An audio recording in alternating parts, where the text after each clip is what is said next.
You're listening to the Good Old Boys Fantasy Football Podcast. Now here's your hosts, Kevin, Derek, and Alex.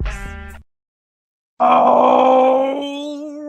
welcome in, ladies and gentlemen, to another episode of the Good Old Boys Fantasy Football Podcast. I am Derek, and joined as always by your co-host, Kevin. Kevin, how are we doing tonight?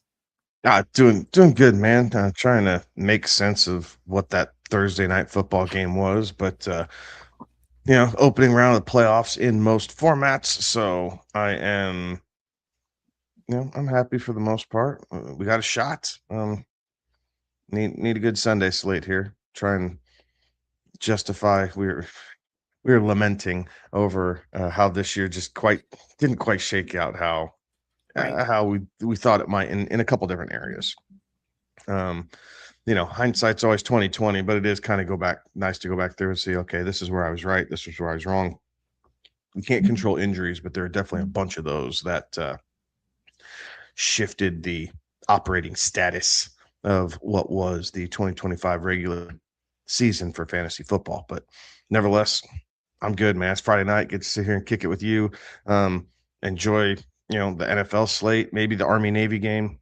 That's the only show in town for college football this weekend after everything's been set. So a little bit lighter on the Saturday docket, but that's okay. Score some brownie points, get some honeydews done. There you go.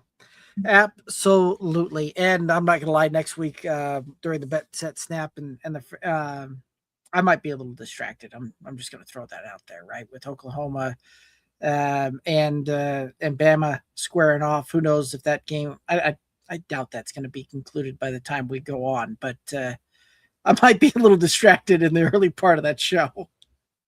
Have to hit that mute button and dump button a few times on me. Yeah, I'm trying to figure out how I'm going to set that up here in the office, because I might have to run the show from the other computer so that way I can play the game on this one, because the JOB computer doesn't like the streaming platform. So we'll get creative, but I'm right there with you so that way I can keep an eye on it. Right. So certainly some good things kind of on the horizon and in store here. So it is week 15, and as you mentioned, it is the week 1 of playoffs in most scenarios, in most cases. And if you have folks out there have questions, concerns, comments, let's go ahead and throw those out there, get those in the chat, and start chatting about trying to bring home the cash and trophies here this postseason. But, so couple fun thoughts for you before we dive into this. Out of 16, is that right? Yes. 16 primetime starts for Baker Mayfield in his career. Okay. Want to guess what his record is? Oh, there was a lot of Browns there. Last night wasn't very good.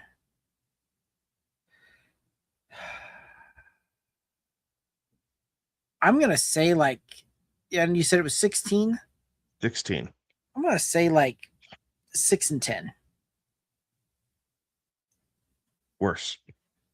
Okay. By a little bit or a lot of it? Well, I mean, you only have 6 games to play with, so I guess it depends on how you want to look at that. Then we'll just kind of go at that 4-12 mark then. 2-14. Okay. 2-14. Now, our co-host Alex was pounding the table for him in week 6, right? No, Baker and Hall of Fame, and he's trying to compare these. 2-14 in primetime games, and he's 1-9 with the Buccaneers. I just saw. Yeah.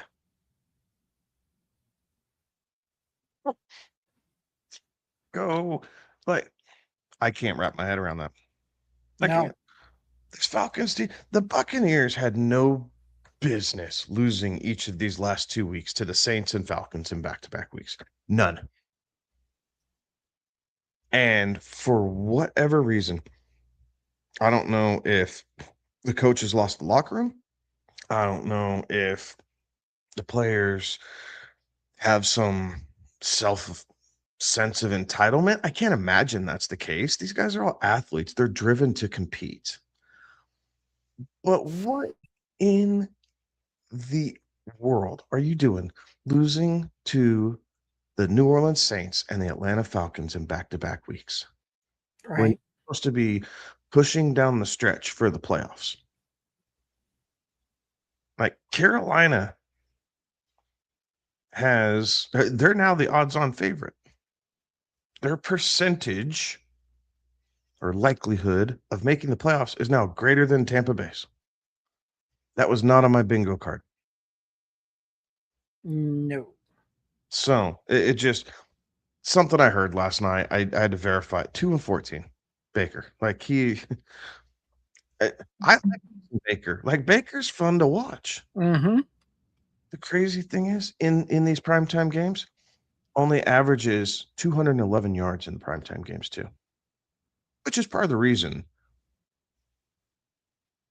Which is part of the reason he's 2-14. So I mean, Ismail's had more than that last night. Mike Evans had himself a game. I think Mike Evans played a lot more than what they were planning on, but because the game stayed so tight and they couldn't stop the run, I think it kind of forced Mike Evans into some more considerable action. But he had himself a good game. And Buka had a better game, right? It wasn't weeks 1 through 5, but he had a better game. Right. Chris Godwin was there. Like this three-headed monster that Tampa Bay is now implementing at running back just makes me want to scream. Yeah. Sorry, I had to hit the dump button in my head before my mouth said what I was really getting ready to say. Fair enough. Scream. What in the stinking world are y'all doing? Like, this is nuts. Like, I am so frustrated watching this. Like, it is not good football. It's not. It's bad football. And this is supposed to be a playoff team. Right. Yeah, didn't I have Carolina having a rebound season like this on my bingo card either? So, yeah. Although I saw the other one that are going back to pick on Alex just a moment there. Wasn't that long ago we heard Alex kind of pounding the table that Phillip Rivers was also a Hall of Famer as well, and he's back. He's back and officially a member of the Colts again, which that tells you just how desperate the Colts are when they go, you know what? We know you haven't even practiced in 5 years and been out the league for 5 years. And hey, why don't you go ahead and come back as the oldest guy in the league right now? And we're going to sign you to the practice squad. Like nobody else was out there apparently. I think he's going to get called up. It wouldn't surprise me. It really wouldn't surprise me. Like, you got to have a number 2. You got to have a number 2. You're fighting for a playoff spot still. Like, right. And really, if you're Phillip Rivers could absolutely do like the Joe Flacco approach, right? Like, well, what's the worst they're going to do? Tell me to go back home. Like, right. You hand the ball off to Jonathan Taylor. You do your best to not turn the ball over, and you feed Michael Pittman and then take a couple deep shots to Alec Pierce. Like the game plan is simple, right? Tyler Warren's in there too, right? So Warren's your check down, Pittman's your first read, Warren's your check down, Pierce is your deep threat.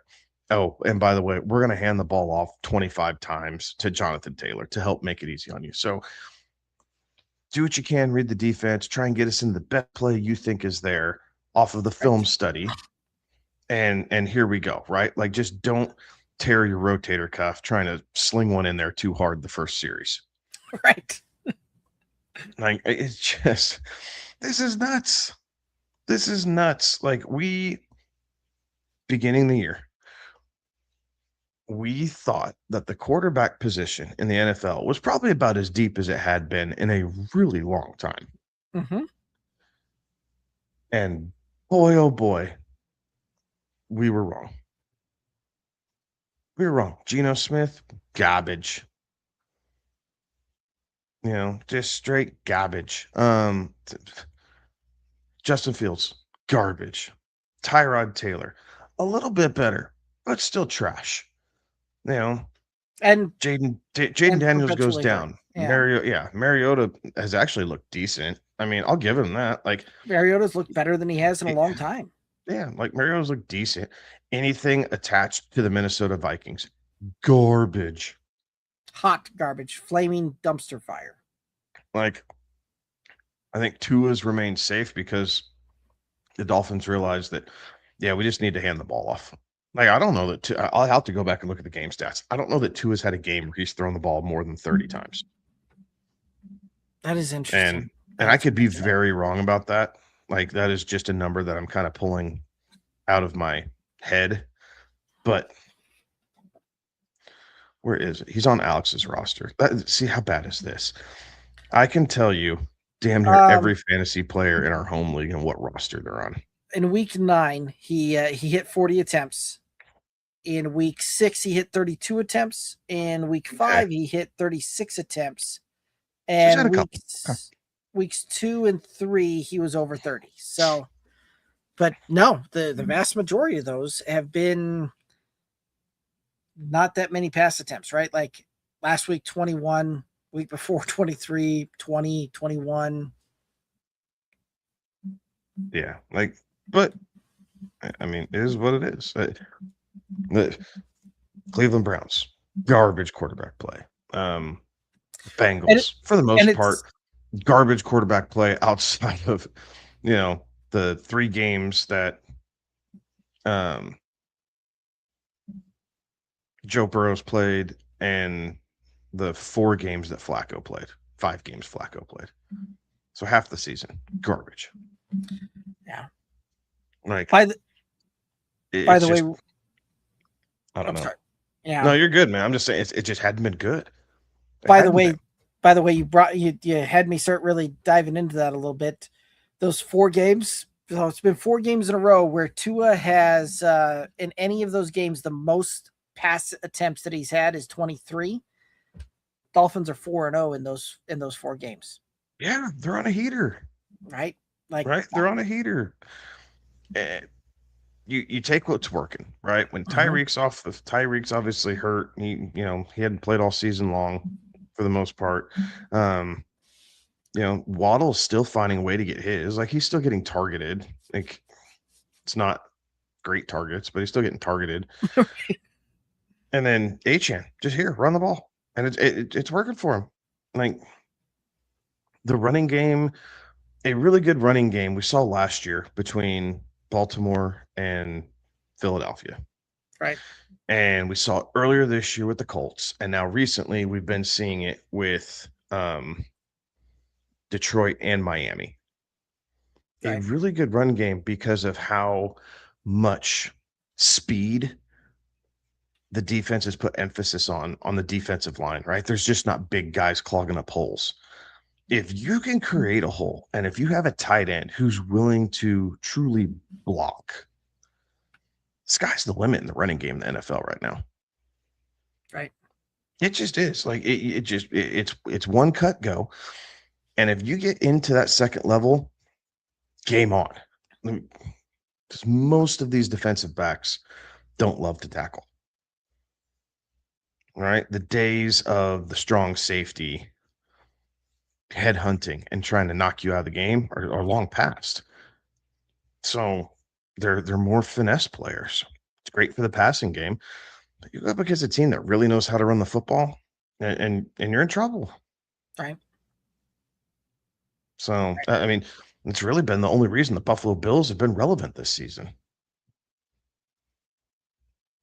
Dink and dunk a little bit and run the ball. Like, it just good on them. It's been very interesting. The whole NFL concept this year, very, very, very interesting. A lot different than maybe what I think most people were playing out at the beginning of the year. So I know I kind of took us down a weird rabbit trail, but actually, we only have a couple more of these Friday night shows left, so I figure I'm going to get off my chest. True. Speaking of which, we'll just go ahead and talk about that real quick before going back to another topic that you had kind of talked on. So week 15, week 16, week 17 will be the rest of the Friday night bet set snaps underneath the fantasy football lights. Come week 18, we'll still help out folks here and there where we can, through the socials, all of that. But it would probably recommend tuning more so into the Tuesday show going into that week, to kind of see what that looks like. But we're starting to come to the end of it, and only this episode and 2 more behind it this season before we're back to just the Tuesday shows. Real quick though, kind of touching on something that going back to something that you touched on there earlier about the Browns and their quarterback situation. I find it funny that the Browns kind of first 2 quarterbacks coming into the season. First of all, the guy on the actually starting now is their 4th stringer coming into camp.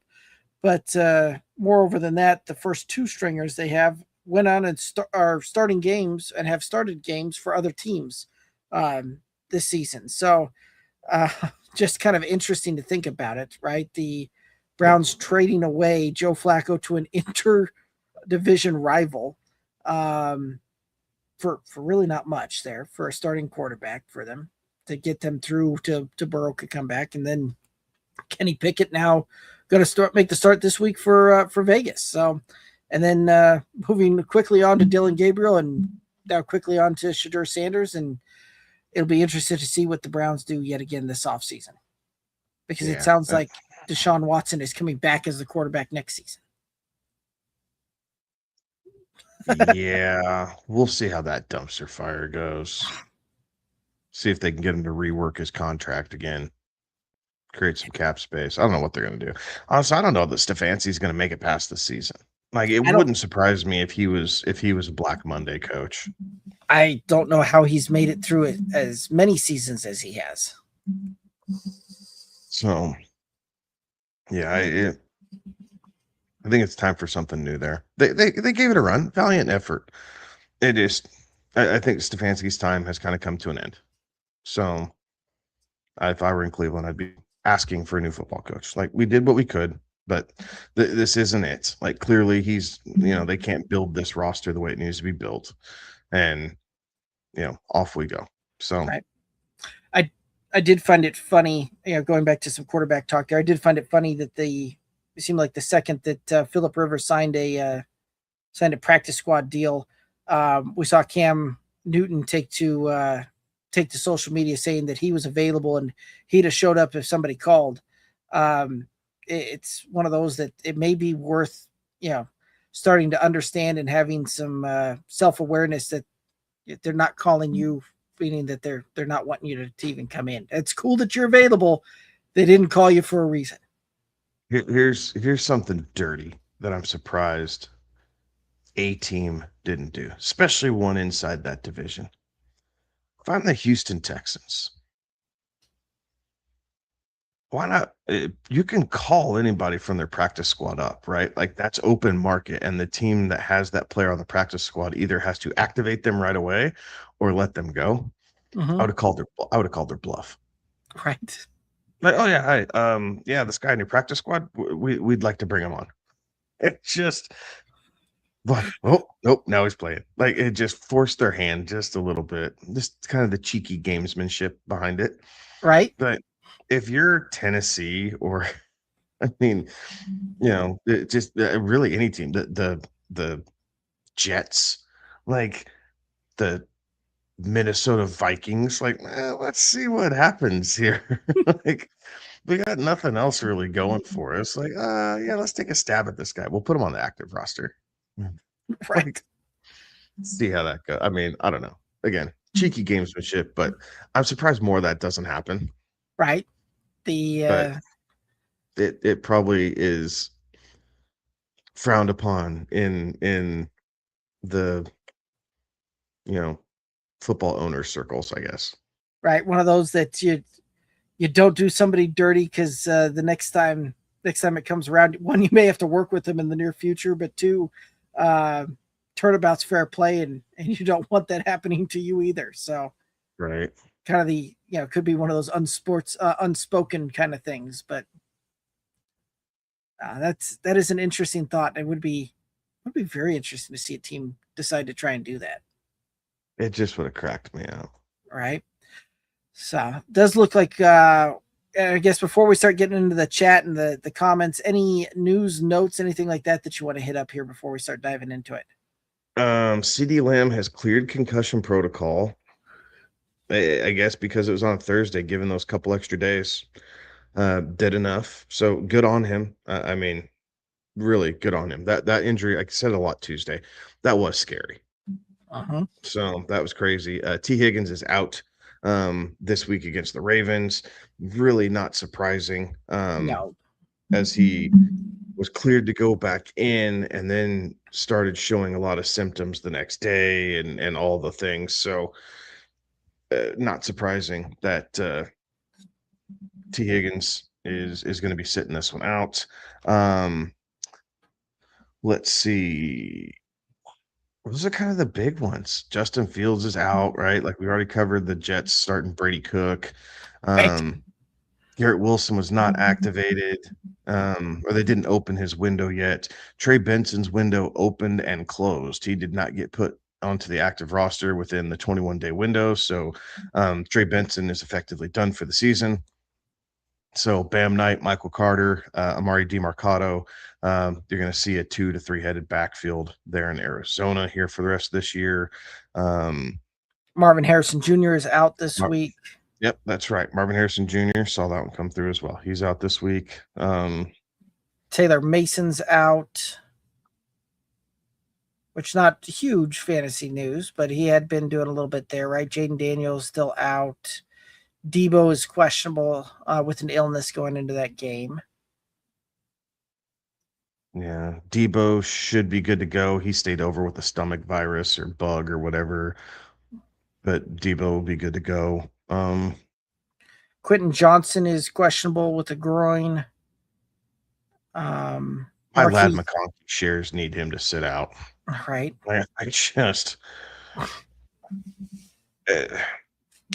it's another offense. My receivers in the home league, I am just surrounded by questions. Like right. It was not a very good wide receiver year for me. Getting more questions than answers. Hollywood Brown is out. You already mentioned T. Higgins. Dylan Sampson is out. David Njoku is out. So hopefully Harold Fannin to the moon. Let's see. Alvin Kamara is out, although that one's not really that surprising. Devontae Adams is questionable coming into this game. Same with Josh Jacobs, questionable coming in. Right, Josh Jacobs did, I do believe, did get some practice in today. So we'll see what that one comes about. Yeah, they interviewed him Tuesday or Wednesday, asking him about that because he went and got his knee looked at, MRI, and basically what it was is he said it was getting a little stiff, a little swollen during the game. He said he didn't feel like he took a hit on it. It was just something, just slight discomfort, but they need to just make sure that they're getting the fluid out is how he phrased it. So I'm expecting him to play against the Broncos, but nevertheless, something to be mindful of. Right. TJ Watt out. That was an interesting one that kind of came through. Right, he was going through a treatment session at the team's facility, and they ended up going to the hospital. And it sounded as though I think JJ came out and said that he ended up having a procedure or something like that. If I read that right, so something with a lung issue. So it's not good. You need a pair of those, right? And Tyrod will tell you don't do anything around the lungs at team facilities. Yeah, don't get injections. So yeah, I'm not real sure what the ins and outs were. I just happened to have come across that. It looked like he was undergoing some sort of treatment and then ended up having to go to the hospital, and saw that JJ posted a deal that he had some sort of some sort of procedure around a lung and like a collapsed lung or partially collapsed lung or something like that. So scary stuff, but sounds as though he's doing well. Alrighty. As I derailed this again there, any other news notes we want to hit up here before we start you keep diving into it? Yes. Sorry. I think both of us would be irresponsible if we didn't mention the historic game that Kyle Pitts had last night. Yeah, I'm still trying to forget that. Right. Like this is the Kyle Pitts that we've been begging to see for the last 4 years. And finally, if the game finally happened. So good on him. I mean, definitely a career game. First time or highest scoring fantasy performance by a tight end since 1983, I believe. So kudos to him. 3 touchdowns, 150 some odd yards. Like it just Tampa Bay couldn't stop him, and Kirk Cousins was saying, "Okay, thank you very much. Like I'll just keep feeding him." So the mismatch was there, and Tampa Bay never solved the problem. So Kirk Cousins just kept feed the beast, right? So good on him. I think I played him in 2 leagues, and I played against him in 2 others, so kind of a wash, but we understand as you're setting lineups, if you went up against Kyle Pitts, you are definitely changing your game plan, and you got to go for ceiling plays now, right? Like there's just no way around it. It's a big number to be staring down from a single player that played Thursday night. You have too many 48 hours of just staring that down, really more than 48 hours of just staring that down before the games really start to get underway. So, good luck to anybody who is going against Kyle Pitts this weekend. Yeah, that'll be. I'm one of those unfortunate folks that is going against Kyle Pitts this weekend in the home league. So that'll be. It's a lot of fun on trying to figure out where I can try and find some upside this late in the season to try and plug in there, and while also trying not to get too cute with it to try and eke out a playoff win here. But it is a very tough road to hoe on this one. But alrighty, any other thoughts before we start diving into the chat? No, we can get into it now. I'll shut up. All right, let's go ahead and hop in here. Jason over on YouTube saying, "What's up, boys? It feels good to not have to worry about playoffs this week. They got the bye weeks. Start next week with the questions. Haha. Thanks for everything you guys do. Most welcome, Jason, and good on you for getting those bye weeks." Oh yeah. Frosty chiming in saying, "Yo." Frosty also saying, "I can't believe I played McBride over Pitts." Yeah, you can. Yeah, you can. Don't. Historic night, yes, but don't feel like you made the wrong play, right? There is no one in the fantasy football sphere that said Kyle Pitts is going to have a career game, let alone Kyle Pitts is going to outperform Trey McBride this week, right? We knew McBride would have a tougher week going against Houston, but it's the playoffs. You start the guys who got you there. Right. Trey McBride is a big reason that got you to the playoffs. It was not Kyle Pitts. Right. So I get it. I understand that you want to think that way, but you can't beat yourself up. I would rather go down with my top dogs in my lineup and miss that home run shot off a career game than try and get too cute and then have my top dogs on the bench and they would have carried me through easily. So I get it, but don't beat yourself up about that one. There's not a single person who would have advised you to play Kyle Pitts over Trey McBride this week. No. And yeah, to put that in perspective as well, right? Kyle Pitts, just as Kevin just mentioned, had the best fantasy performance from a tight end in 40 plus years, right? Like that's how historic and how great it truly was. Even with that historic night and Kyle Pitts having one more game under his belt this season, Trey McBride has put up more than 40 points over the course of the season against over what Kyle Pitts has done, right? That's averaging out to 4.5 to 5 extra points a week, right? Like, so looking at it, you're looking at it, hindsight, yes, but going into that matchup, there's not a single person out there that would have told you that, hey, my tight end in half point, like my tight end that scored me 14.5 to 15 points, like average in half point PPR scoring, it is a huge positional advantage because most of the other top end tight ends only score you about 10 points a week. So let's go ahead and play a guy that's with that historic night is now averaging 10 points a week, 10 points a game versus the guy that's averaging about 15 points a week, right? Mm-hmm. Like there's nobody in the world that would have told you to do that. And yeah, had you asked the question on Tuesday, we still would have told you that it's McBride all day over Pitts, and we wouldn't think twice about it. Sure. So that's just kind of how the cookie crumbles there, right? Like you can't predict historic nights and career nights, and if you can, you're kind of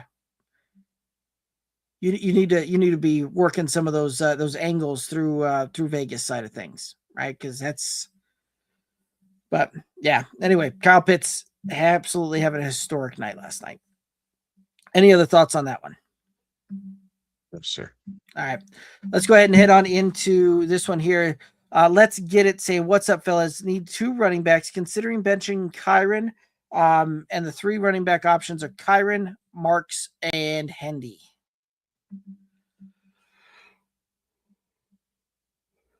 I don't hate that. I just don't. Buffalo is bottom 4 or 5 in the league against the run, so that makes sense for Henderson. And really, the Cardinals aren't any better. I think they're basically right on par there with Buffalo. So you're playing the matchups, right? Your Woody Marks is going to see 25 touches probably in this game against Arizona. So I think that's the right call. You take the volume. Kyren has only been playing or getting about half the touches. Blake Corum's kind of coming on here. They've been trying to save Kyren Williams for this playoff run that the Rams want to go on. So you need to be able to use that information. And with that information being said, you want to play the matchups. And Marks and Henderson have a much easier path than Kyren does this week. And because of that, you play those guys. So I completely agree with your assessment. Right. Like when you look at it, the Detroit is giving up, and these are all kind of in the half point range here for scoring, but Detroit is the team that allows the third fewest points, fantasy points to opposing fantasy running backs, right? Like they are a tough matchup in order for running backs to get points on. Whereas the Woody Marks and going up against the Cardinals allow the 7th most points to opposing fantasy running backs on a per game basis. So that is a huge plus matchup there. And Woody Marks certainly will get the volume to be able to try and capitalize on that. Travion Henderson, the Bills allow the 3rd most points to opposing fantasy running backs. And even with him likely going to be splitting the backfield and splitting carries with Ramondre Stevenson, I think that there's still enough volume for him to be able to capitalize on that kind of matchup there as well. So to simply echo what Kevin's saying there, you play the matchups and you move on, right? Like Kyren certainly has some name power and certainly has been a guy that's helped get you here. But this one is one where the matchups are too juicy to not try and capitalize on that. So any other thoughts on that one? No, sir. I'm right there. All righty. And while we wait for some other questions that come in here, let's go ahead and take a look here at the weekend slate and week 15. And is there anything that you're kind of looking forward to here when it comes down to week 15? The Rams and the Lions, I think, is kind of primo game, if you will. I think that one should be interesting. I think Buffalo and Cincinnati could be interesting because it's interdivision, right? These guys are fighting for potential playoff spots. I know Pittsburgh has the lead here at the moment, but the winner of this game, I think Cincinnati is completely toast if they lose. I think Baltimore still has an outside shot if they were to drop this game, but it's only an outside shot. So Baltimore really needs this game to stay in the hunt and keep pace with Pittsburgh. So that one is super interesting. I think the Buffalo New England game is really interesting, right? New England's coming off a bye week. Buffalo is trying to get rounded off into playoff form. So I think there's some potential there for a good game after New England beat them pretty soundly earlier in the season. So we'll see how this game kind of looks. Denver, Green Bay's interesting, right? I mean, it's both are top two teams in their respective conferences. Denver again coming off of a late bye, so they got a chance to kind of figure their business out. They can clinch a playoff spot with a win on Sunday, and all but wrap that division up. Not quite, but all but wrap that division up. So I think that one's super interesting. But those are kind of the three games that really stick out. I mean, you could argue Kansas City and the Chargers. Right. Again, divisional game. Kansas City's trying to find a way to get into the wild card spot. The Chargers won that game earlier in the year, seeing if they can kind of keep the momentum that they gained off of a overtime victory against the Eagles last week. So that one's interesting as well. Philly and Vegas this week does nothing for me. Cleveland, Chicago really doesn't do anything for me. The Jets Carolina, and the Jags don't do anything. Jets and the Jags, no. Like Carolina and New Orleans, only because Carolina is now technically leading that division. So now they have a chance to kind of start to put a stranglehold on it if they go in and beat New Orleans. But New Orleans did beat Carolina earlier this season. Right. So, I mean, maybe a bit of redemption. New Orleans is at home, so it's a tough divisional road game for the Panthers, but there's some opportunity there. Tennessee and San Francisco, no thank you. Like, for as good as last week's slate was with all these interdivisional games and conference games, right? We only had one game that was AFC versus NFC, and that was the Monday night game. This week has a little bit more crossover between them. Not nearly as many divisional games. So for week 15, it's just kind of ho-hum. Ho-hum is about right? There's a few games that kind of stand out, but for the most part, not super sexy on a lot of these ones, right? It'll be interesting to see between the Jags and the Panthers. Between the Saints and the Panthers, right? Like if the Saints manage to win that game, the Buccaneers, I believe, actually float back up into the division lead there, right? With both the Panthers and the Bucks being 7-7. And so like that one's some jockeying back and forth there. But the Chiefs, the Chargers can essentially, eliminate the Chiefs from that point, right? Like playoff percentages become very small.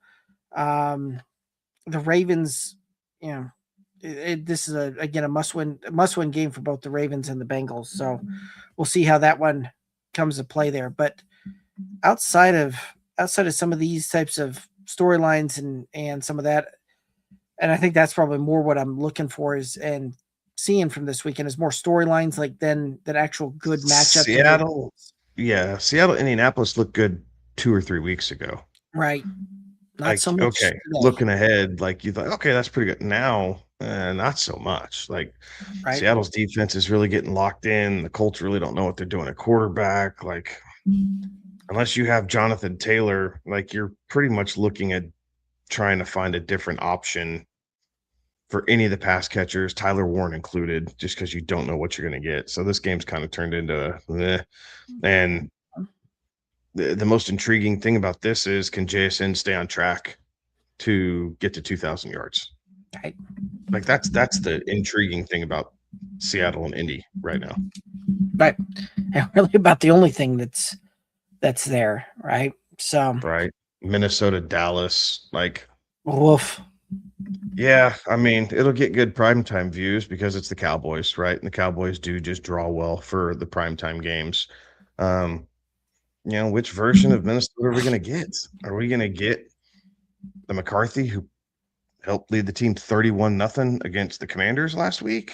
Or are we going to get the McCarthy from a couple weeks ago where they almost had to fake a concussion basically to get him off the field? Like I don't know. Like, so very interesting, but surely there's going to be an upset, right? It's the NFL. That's just kind of how it goes. But as you're going through this slate, I would tell you most of these games going through it and just picking the winner, right? Not spread, not, betting lines, anything like that, but just picking the outright winner. This is one of those weeks where you go through and you feel like you can nail 14 out of 16 without really breaking a sweat. Yeah. And it's always those weeks too that you do that, and then all of a sudden you turn around and you're like, how did I go 500? Yeah, absolutely. Yeah, there's going to be some that shock us for sure. Right. But on paper and looking at it, you're going, this looks like a pretty chalky weekend. Right. Yeah, it certainly seems like that. We got one coming in here. Dawn over on YouTube saying, need 2 wide receivers between Ladd, Tet, Sutton, or Michael Wilson. Thanks. Ladd, Tet, and Sutton, and Michael Wilson. I think it's Ladd. I don't think it's Ladd. I think it's Tetero McMillan. I would agree with that. And then number 2 is where it gets interesting, right? Like any other matchup, maybe except the Broncos for Michael Wilson, right? If it's not the Texans and it's not the Broncos, I feel like you could start Michael Wilson and feel really confident about it, right? But with these 2 in particular, I do think it kind of caps Michael Wilson here a little bit. And I think Brissett is going to be doing a lot of checking down. Like Trey McBride might get his volume just sheerly off of check downs and how if they're letting him get out in routes.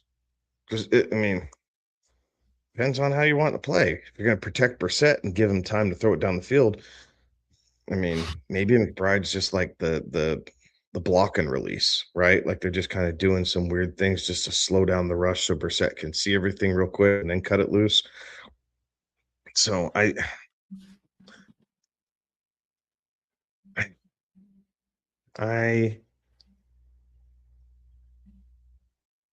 think I would lean, all that to say, I think I would lean Michael Wilson by the slightest of hairs over Courtland Sutton, but it's not by nearly as much as one would think just by looking at their numbers over the last 3 weeks.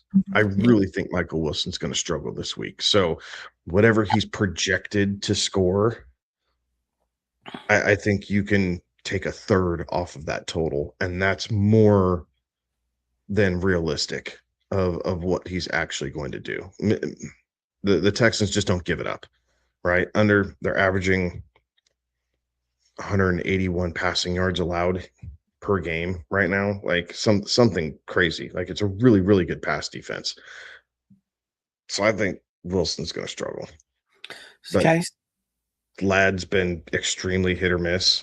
He has not been seeing the target share that I thought he would see in the short or intermediate concepts. Like he's just not getting the ball thrown his way. And Sutton will get his targets, but you really need Sutton to kind of get in the end zone to justify his targets. Otherwise, he's gonna be like 6 for 70. Courtland Sutton is very much a 6 for 65 kind of guy, right? 6 for 70. Like that's just kind of who he is. And if he doesn't fall into the end zone, you're very much looking at a wide receiver 3 territory. And this is one that I kind of struggle with because I would lean the Michael Wilson side of things, and it seems like that would be kind of a slam dunk just thinking of that off the top of your head. But that matchup does certainly give pause, right? Ladd McConkey, same thing, right? With the Kansas City tougher matchup. We'll see how Los Angeles really wants to kind of play that at Kansas City. But I don't know. It's because I'm thinking Michael Wilson is probably in a 11-12 type of range. And if you're thinking of taking about, a third of that off, that puts him more in that kind of 8-9 range for fantasy points and a half point PPR. So I guess, yeah, if we're calling it race to 10, do you still feel confident that Michael Wilson gets to 10 before Ladd or Cortland? No, I think Cortland can get there beforehand. Okay. Ladd should be able to. Should. This matchup with the Chiefs screams Ladd McConkey. It just does. But I just can't trust it. So it's the playoffs, and I want to be risk adverse. And part of being risk adverse is realizing what the matchups are when all these guys are so close together, at least in my mind, because of how things are shaking out. So I would tell you that Cortland Sutton has a higher likelihood of getting to 10 points than Michael Wilson does this week, or Ladd McConkey. Okay. So does that change your thought on that? Are you going Tet and Cortland, or are you still sticking Tet and Michael Wilson? I think it depends on. I know I said Wilson. I might be backing up. I think it might be your situation. If you're chasing points, right? If you feel like your opponent has better matchups and has an easier path to points, I'm probably going Sutton. I just don't see how Michael Wilson gets in the end zone this week. Okay. If you just know that you need some points and you just can't get goose egged no matter what, then Michael Wilson's your guy. Okay. Like if all you feel like you need is 8 to 10, Michael Wilson's your guy. That's all but guaranteed. If you need 11 to 15, I'd tell you it's more Sutton than anybody else. Okay. And I'm kind of right there with you with Tet, right? I think I still lean the Michael Wilson side of things. Yeah, I like the Sutton side, but I just, again, right, like if Sutton doesn't get into the end zone, Sutton is a hard guy to feel good about in your roster, because in the weeks that he doesn't get into the end zone, you're kind of that perpetual wide receiver 3 to 4 range. So, yeah, even with the tough matchup and with Michael Wilson, I think I'm still leaning the Michael Wilson side of things. Not going to surprise me if he still manages to get close to double-digit targets, and I'll take the volume off of that. So, yeah, I think that's where I'm leaning more so is Tet and Michael Wilson. And then you've given your reasons there as well. So, any other thoughts on this one? All righty.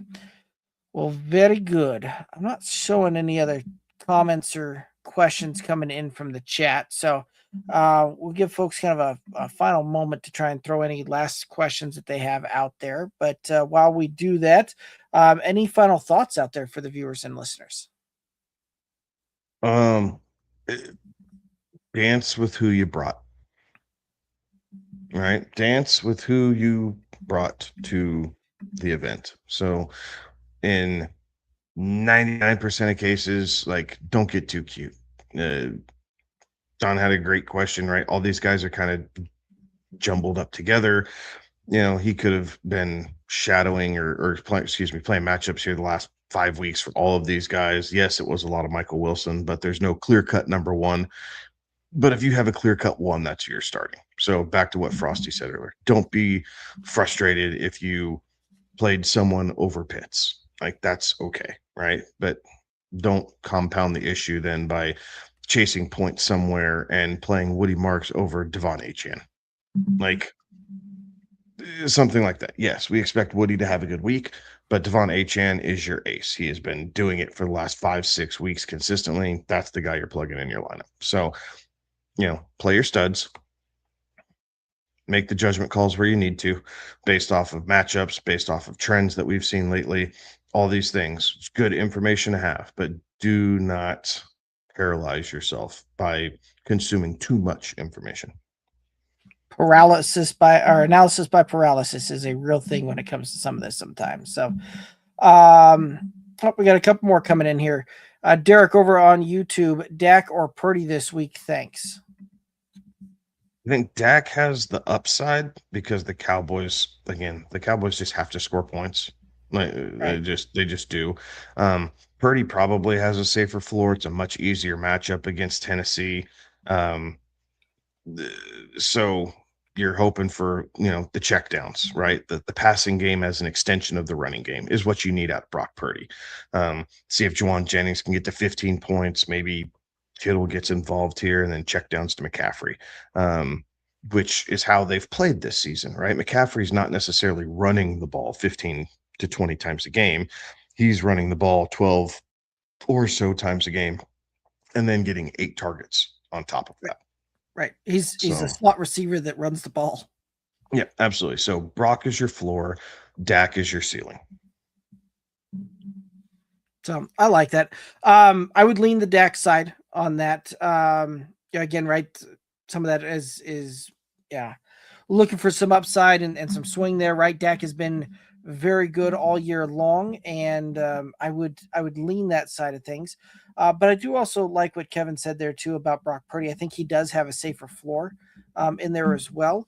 But it's one of those that I think Brock Purdy's floor is probably around that 15, 16 points this week, whereas I think Dak, you could see an upside swing of somewhere in the 20 to 22 point range, right? Like that being said, I would still lean the Dak side of it.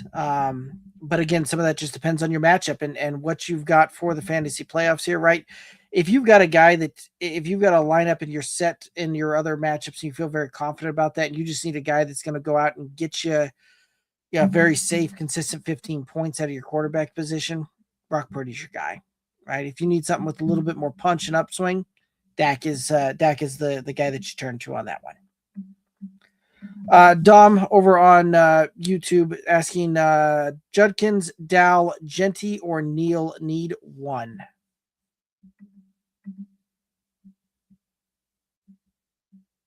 Talk about some other guys kind of jumbled up there.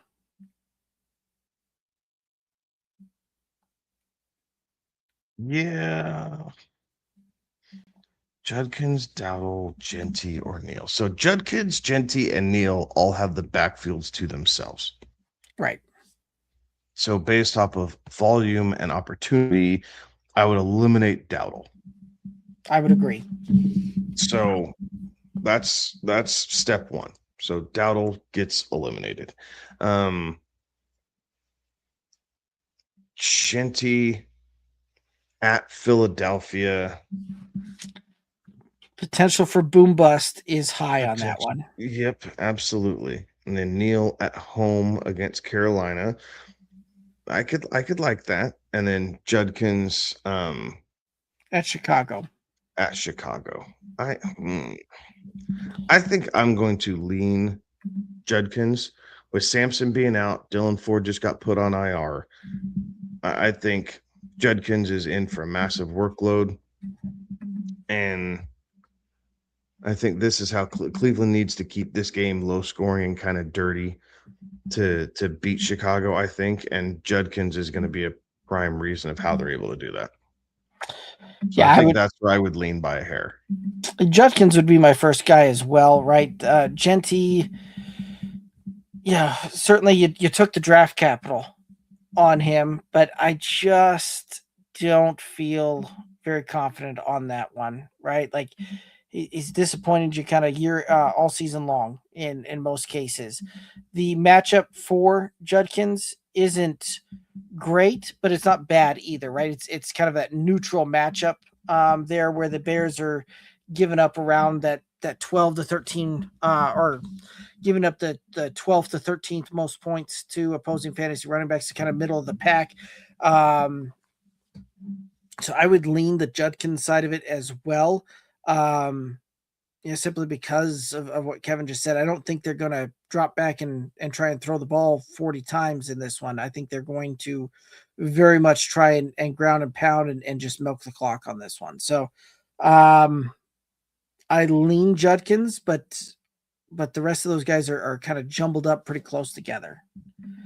Any other thoughts on this one? No. All right. Derek over on YouTube saying, I've been rolling with Tyler Warren this year, but this week I'm a little nervous. I did pick up Likely as an alternative option. Thoughts? Thanks.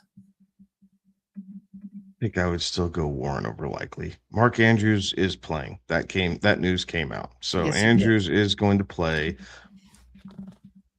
If he wasn't, I think I would advise Likely, but because Andrews is playing, I think I'd rather stick with Tyler Warren and hope that whoever the quarterback is in Indianapolis, like the game plan is just to get the ball out quick. And sometimes when you're getting the ball out quick, the tight end is a really good asset to have. So I like his path to 10 points better than I like Isaiah Likely's. Yeah. Yeah, I would agree with that. If Likely doesn't get into the end zone, I think his path to try and getting to 10 points is almost non-existent, right? I think Tyler Warren has the potential to still get there from a potential volume just off the checkdowns to it. So I would still lean with the Tyler Warren. I understand the trepidation on that one with the quarterback situation in Indianapolis with Riley Leonard looking to potentially be the guy under center and getting trying to get the job done there. But sometimes a good pass catching tight end is a quarterback's best friend, especially when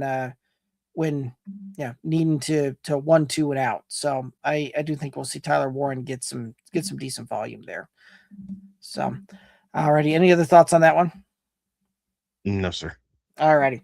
Well, I do believe that is the end of the questions, and I do believe that that's going to take us down here to the end of it. So anybody else out there that has questions, concerns, comments, hit us up on the socials, Twitter, Instagram, Facebook, TikTok at Good Old Boys FF. We'll get back to you just as quickly as we can there. But that's going to do it for us tonight. He's Kevin. I'm Derek. Have a good one. Be safe. Toodaloos.